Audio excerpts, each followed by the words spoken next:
What's going on, y'all? My name's Zach Knight. I'm the founder of Advancing Line for Veterans. A lot of y'all know it as ATLVets. And we are here with one of our biggest supporters, Bentley Sangster, who is obviously a beautiful Jamaican man. Gotta love the sweater. And y'all probably have seen him at a few of our events before. He brings in this Cadillac version of a coffee roaster for us and espresso machine and all the things where he supported a lot of what we've done with different events. And today we're going to talk a little bit about his journey and some of the things happening down in Jamaica, and really talk about how the veteran community can support a fellow veteran entrepreneur.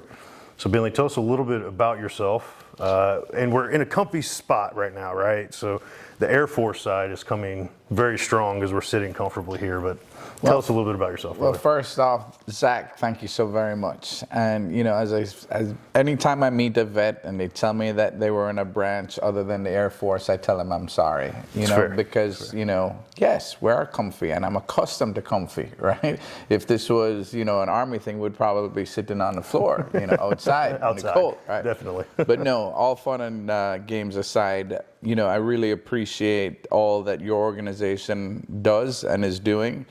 And you can count on our support, you know, ongoing.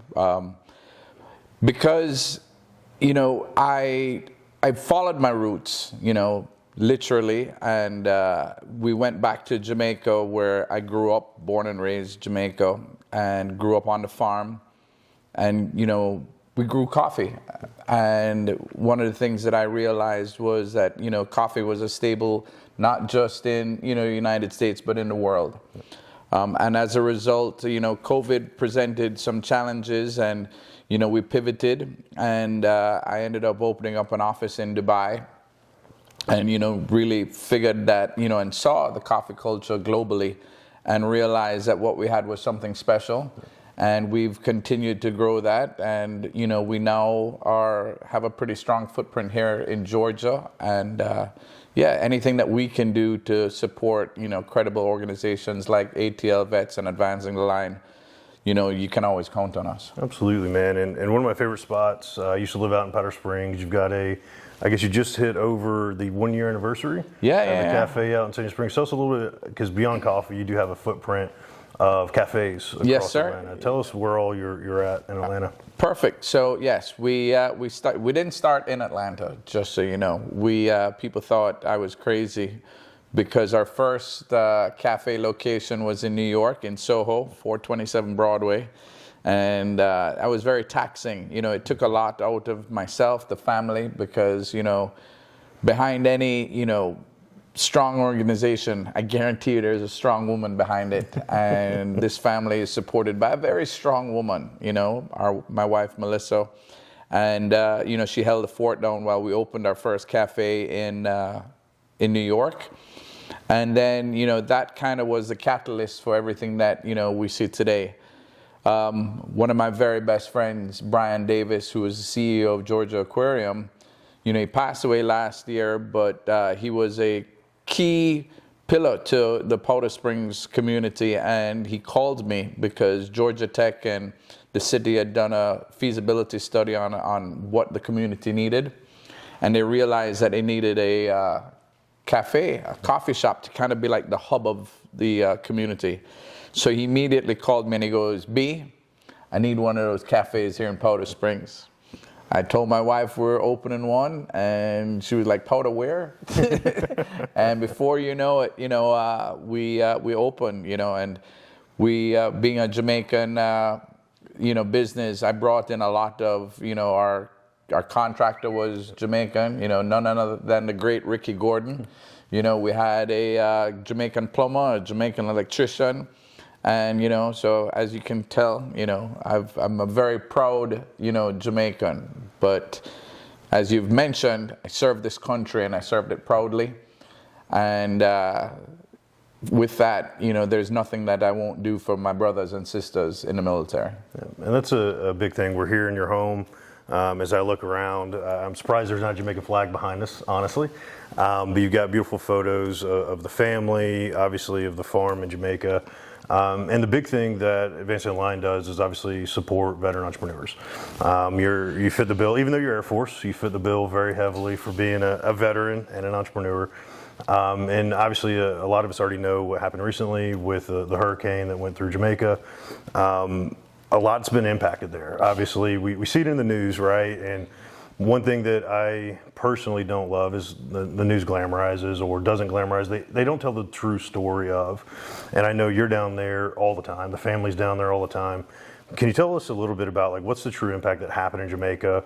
You know, how to impact the farm, how to impact the community, the infrastructure. What's really happening down there?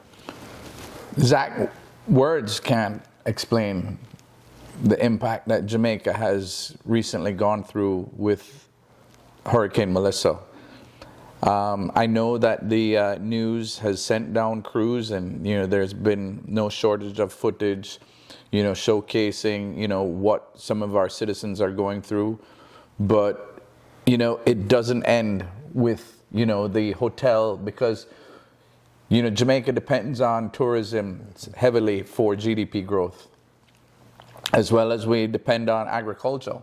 So a lot of what the U.S. Audience has seen has been the tourist locations that have been hit, because those are the tourists there who actually had access to power and have a phone and have shelter, where they were the ones capturing content and posting when the people who really were affected, they were without roof, without power, without food, without light. They didn't have a chance to go and film and say, oh, look at what's going on. No, they were trying to survive. So you really haven't seen what the true picture of the impact that Melissa has had on our country. You're now starting to see the relief efforts post the hurricane, and you're seeing the roads getting cleared, and you're seeing the rebuilding initiatives that are happening. But you didn't see how it was nothing short of a war zone. Yeah. And a lot of our brothers and sisters can relate to that because they've been through war zones, right? And that's what our people went through. But they weren't prepared for war, but they went through war.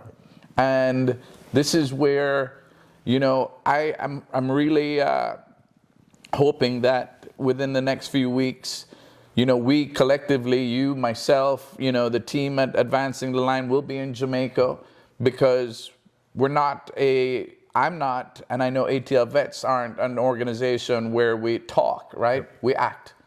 And I think the audience is going to appreciate that. Guess what?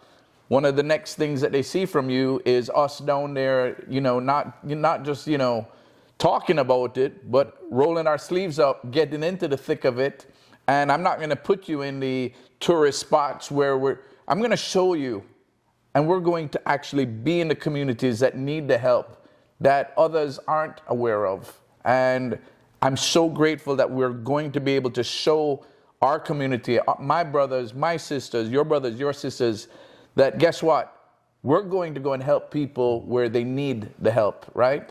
Yep. Not where Red Cross tells you need it, not where all these other large, non-transparent organizations are telling you that. We are going to go and help the people that need it. And I think that's the beauty of what we're talking about here is veterans rebuilding Jamaica, right? And I think there's so much impact that as veterans get together, we know how to do ops. We know how to roll our sleeves up. We know how to do the things to structure and actually provide support where it's needed. For those folks that actually want to support, they want to donate, contribute, what does that look like? What are you seeing as truly in need? Is it food? Is it water? Is it materials? Is it labor? We need to ship a bunch of veterans down there to rebuild. Is it financial? All right, so as I said, we're going into a war zone. What were the immediate needs? Day one, day two, those are life critical resources. That's going to be food. It's going to be medical supplies. It's going to be water, the basics, right?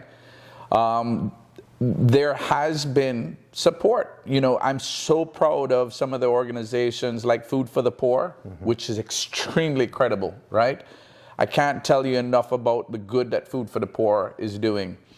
We've got, Murray's out of Clarendon Park. We've got Samaritan's Purse. We've got World Food Kitchen. We've got Tuxie Catering. We've got Jamaica Broilers. The food and the water we are doing our best to get, food in and water in. So now we have to think of it as a multi-phased approach. What's phase 1, phase 2, phase 3, short-term, mid-term, long-term? Short-term was the food and water. Mid-term is going to be, again, rebuilding and reestablishing the foundation of things like schools and churches and obviously people's homes. Where, as I said, tourism is a large portion of our, industry, our GDP growth. So as a country, from a macro standpoint, we're going to focus on deploying our limited resources of tradesmen and craftsmen to, the large projects like getting the hospitals open back and the hotels open back. So a lot of these smaller projects that are going to need craftsmen and are going to need skilled labor are going to be neglected because you can't serve, multiple projects with a limited resource. So I would say, one, I think ATLVets can help us with, because it's going to be, it's going to be continuously changing, like food and water, then clothing, then medical supplies, then building materials. I can't give you an answer right now what the audience watching it at this point in time, because by the time this airs, our needs now are going to change by the time that airs.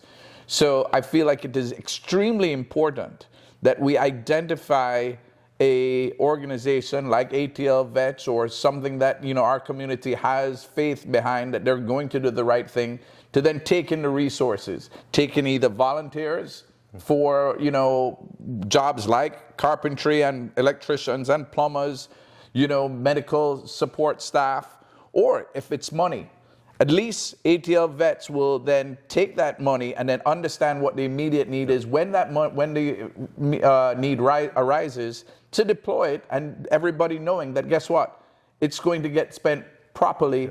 And then, so obviously financial. Second, if you can't put in $1, put in, a little bit of elbow grease. And then some of these large corporations that have relationships with advancing the line, send it on. Send it on. Things like generators and chainsaws and gas cans and ropes and extension cords and, temporary bedding. Whatever it is that you can think of but that's where we are going to work together. As we identify the needs through the organizations that we deem credible and we are going to assist, we will know how to request support, right? But we can always convert money into the things that we need immediately. Yep, and I think that's a big thing. We're talking first week of December, going down there, seeing where we're at. And I think that's where this community can really get around a local veteran that wants to support the home country and wants to support so many people that are tied into the Atlanta community as a whole. So stay tuned for more. There's going to be a lot more conversations. You're going to see a lot more video conversations and really just on the ground feedback about what's truly happening down there. How can we truly make an impact in the veteran community and rally around you?